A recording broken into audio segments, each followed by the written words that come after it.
नमस्कार दोस्तों, जय भोलेनाथ। यह वीडियो छोटा है, सिर्फ मुखड़ा ही है, इसलिए वीडियो को शुरू से अंत तक जरूर देखिए।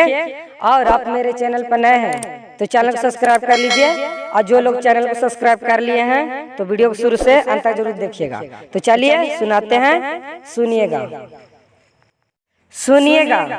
माई के अढ़ौलवा भावेला, मालिन डालियावा में लावेला, सभे मंदिरवा में आवेला, मिल के सब भजन गावेला, देखिए के जय जय बोले हे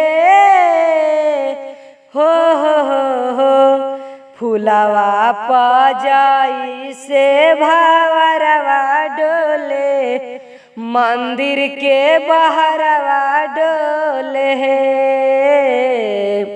फुलवा पजाई से भावरवा डोले, मंदिर के बहरवा डोले। कैसा लगा? अच्छा लगा तो लाइक कीजिए, और आप मेरे चैनल पर नए हैं तो चैनल को सब्सक्राइब कर लीजिए।